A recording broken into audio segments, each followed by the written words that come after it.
Hello mga kawangho! Yes, for today video is pupunta tayong Kuwait Airport. So ngayon pupunta tayo ng Terminal 4 kasi sa Kuwait Airways ang airlines ni Ate Bella. So si Ate Bella ay uuwi po ng Pilipinas para bisitahin yung mga anak niya. So mga kawangho, pag pumunta ka pala ng airport is madadaanan mo itong isa sa pinakamalaking mall dito sa Kuwait, ang 360 Mall. So ito na siya, ito yung 360 Mall, malawak yan guys. So saka maganda rin, pero ang pinakamalaki is ang Avenues, mas malaki pa dito sa may 360 Mall. Bakit tinawag na 360 Mall? Guys, hindi ko rin alam. So ngayon, nandito na kami sa my airport. So ito na nga. Ayan, T-Port. So guys, as you can see, it's kasama ko si Ate Rhea, si Ate Bella, si Mamensky, at si Ganda. So nandito nga kami sa T4 Kuwait Airways. So feeling ko talaga ako yung magpa-flight kasi yung bag nag-match sa outfit ko. So ito yung sa loob ng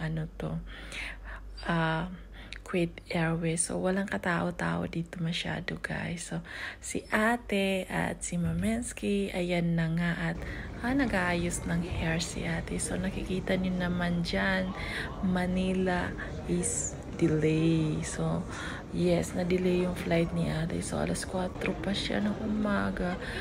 So guys, ngayon yung sa akin sabihin na hindi kompleto ang pagpunta ng airport kung walang picture taking. Ayan si Ate, pinipicturean si Mamensky. At kung wala kang kaibigan ganyan, salamat na lang.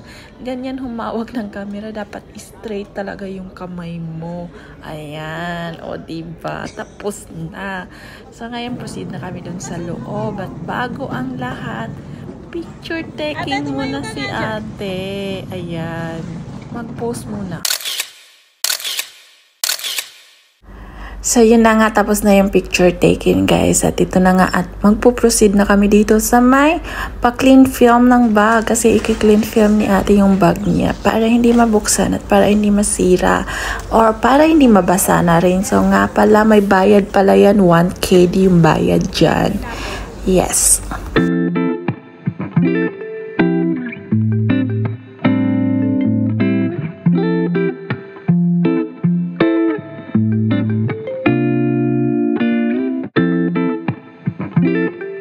And finally, nakita na rin ni Ate yung CR. So yun na nga guys, pagkatapos ni Ate mag-CR, nag-check-in na lang sila. So hinintay ko na lang sila matapos. At pagkatapos nila, dito na nga, at agad na akong tinawag ni Ate at magpapaalam na siya. Kasi kailangan na niyang pumasok kahit na alas 4 pa yung flight niya. So maaga talaga siya pumunta. So ayan na nga, at magpapaalam na si Ate. Ate, tagalan mo doon please. Oh, kunwari umiyak ka tayo, kunwari umiyak ka tayo, umiyak. Babay Ate. Ate, babay. Ingat. Ang aga mo naman. Oo, sandali lang ha. Tignan ko muna, huwag muna kayong Ate. Kamahol ka dyan. May mga epektos dyan. Ate, babay, magtagal ka dun ha. Ate, babay, magtagal ka doon. Parang awa mo na. Wala na kami kainuman. Ate, magtagal ka dun. Parang awa mo na. Huwag kang bumalik ng mabilis. Walang iiyak. Bye-bye. My friend.